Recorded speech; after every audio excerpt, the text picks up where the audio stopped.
चलिए आज स्टार्ट करते हैं। सेक्शन 129 क्या कहता है। तो एक तो बात अपने अच्छे से दिमाग में बैठाएं, मोस्ट इम्पॉर्टेंट सेक्शन है। जहाँ कहीं पर भी कोई भी कोर्स हो, सी एस, सी एस और सी एम में आपको जहाँ कंपनी एक्ट का आपका पार्ट ऑफ सिलेबस मिलेगा, जहाँ कंपनी एक्ट होगा वहाँ पर ये सेक्शन मिलेगा और ये सेक्शन मोस्ट इम्पॉर्टेंट है।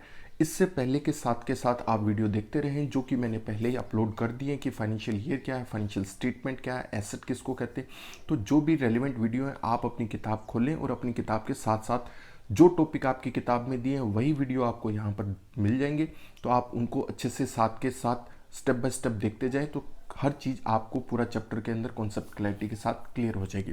तो यहाँ चलिए स्टार्ट करते हैं। सेक्शन 129 ये कहता है कि फाइनेंशियल स्टेटमेंट जब भी आप बनाएंगे तो आपके ऊपर एक मैंडेटरी कंडीशन के लिए आपको ऊपर बाध्य करता है, आपके ऊपर एक कंडीशन लगाई जाती है कि ये 3 बातों के हिसाब से ही आपको फाइनेंशियल स्टेटमेंट को प्रिपेयर करना है। यहाँ पर वर्ड यूज किया गया है शल। शल यानी एक मैंडेटरी कंडीशन के लिए है। ये इंग्लिश का वर्ड हेल्पिंग वर्ब की तरह विल शल नहीं है। आप यहाँ मोस्ट इंपॉर्टेंट इस वर्ड को हाईलाइट कर लें और अपने दिमाग में बैठा लें। जब भी कंपनी एक्ट की लैंग्वेज के अंदर आपको शल वर्ड यूज करने को या दिखने को मिलेगा तो इसका आपको एकदम से यही मानना है कि इसके अंदर हमें कोई चॉइस नहीं है, कोई ऑप्शन नहीं है, कंपनी की मर्जी नहीं चलेगी, कंपनी को ऐसा करना पड़ेगा। तो ये एक दबाव है, मैंडेटरी कंडीशन के तौर पे वर्ड यूज किया जाता है शल। तो पहले ही कहता है कि ट्रू और फेयर व्यू होना चाहिए किसका, state affair of the company. जो भी कंपनी का कामकाज होगा उसके अंदर एकदम से सही तरीके से सब कुछ काम होना चाहिए, ट्रू फेयर पिक्चर होना चाहिए, यानी उसमें कुछ भी गलत नहीं होना चाहिए। आपने जो भी मॉनेटरी ट्रांजैक्शन है उनका एविडेंस के तौर पे उनका प्रॉपर रिकॉर्ड होना चाहिए, प्रॉपर तरीके से हर चीज़ को आपने लीगली तरीके से काम कर रखा है। कल को आपसे कोई भी चीज़ का डॉक्यूमेंट एविडेंस मांगा जाए, पूछा जाए, आपको एक्सप्लेनेशन पूछा जाए कि ऐसा कैसे किया, किस बेस पे किया, क्या लॉजिक था, तो आपका तर्क संगत पूरा पूरा नियमों के हिसाब से होना चाहिए।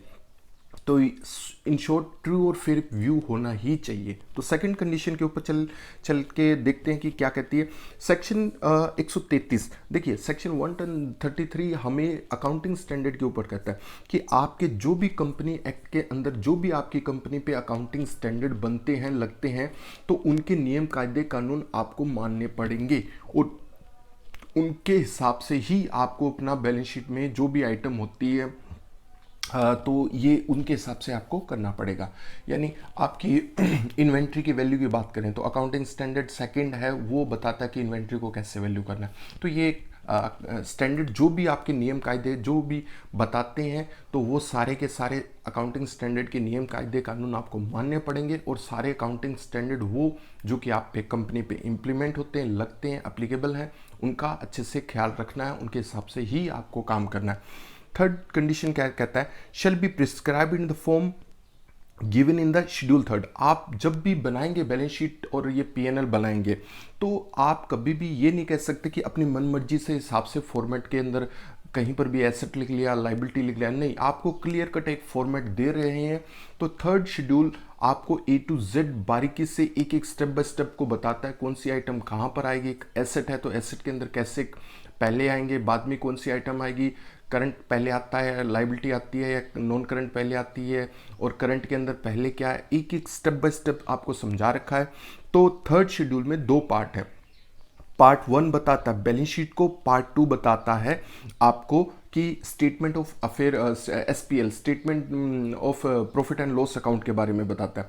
तो आपको इसके फॉर्मेट के हिसाब से जो दिया है उसके हिसाब से ही काम करना है। अच्छा, इसके अंदर बोर्ड ऑफ डायरेक्टर कौन लोग होते हैं, जो कंपनी को चलाने वाले होते हैं, जो संचालक होते हैं, उनके ऊपर एक बात कही गई है शेल। देखिए अगेन इंपॉर्टेंट वर्ड है शेल, ये भी उनके ऊपर एक मैंडेटरी कंडीशन लगाता है कि बोर्ड ऑफ डायरेक्टर को ऐसा करना पड़ेगा। Present the financial statement before the share holder for their approval. तो आपको ये प्रेजेंट करनी पड़ेगी एजीएम के अंदर। एजीएम कुछ नहीं है, एक सालाना मीटिंग होती है जिसमें मेंबर्स आते हैं। नाम से ही एनुअल से ही पता चल रहा है कि ये सालाना होती है, एनुअल जनरल मीटिंग होती है, इसमें मेंबर आते हैं। तो वो जब अपनी अप्रूवल दें तो उससे पहले उनको ये फाइनेंशियल स्टेटमेंट रखनी पड़ेगी और रखने से पहले अच्छे से खुद तसल्ली कर लेंगे कि हाँ हमने कोई भी नियमों का उल्लंघन नहीं किया, सब कुछ लॉ के हिसाब से, नियम कायदे कंपनी पे जो लगते हैं उनके हिसाब से ही काम किया है और ये काम आपको करना पड़ेगा। आपके ऊपर कोई चॉइस नहीं है, ये सेक्शन 129 आपको मैंडेटरी बोल रहा है। चलिए, तो इसमें आपको कह रहा है and the auditor report and the director report must be attach. जो डायरेक्टर होते हैं, संचालक होते हैं, उन्होंने भी कंपनी के ऊपर मान लेते हैं कोई चीज़, उनको कंडीशन के हिसाब से जो भी कुछ पॉइंट ऑफ व्यू के हिसाब से उनका जजमेंट क्या रहा, किसी चीज़ पे उन्होंने क्या राय ली, क्या सोच के ली, तो वो भी एक रिपोर्ट होती है। और एक चार्टर्ड अकाउंटेंट क्वालिफाइड होता है, वो सेक्शन 120 वो होता है 148 के हिसाब से कंपनी एक्ट के अंदर आता है। और वो 148 सेक्शन के अंदर जो अपॉइंटमेंट होती है वो चार्टर्ड अकाउंटेंट की, वो एक ऑडिट करता है और वो भी जांच करके से अपनी एक रिपोर्ट रखता है कि उसने क्या पाया, क्या कंपनी ने सही कर रखा है, जो कर रखा है वगैरह वगैरह। तो उसकी भी रिपोर्ट उसके साथ में आपको मस्ट करके अटैच करके रखनी है।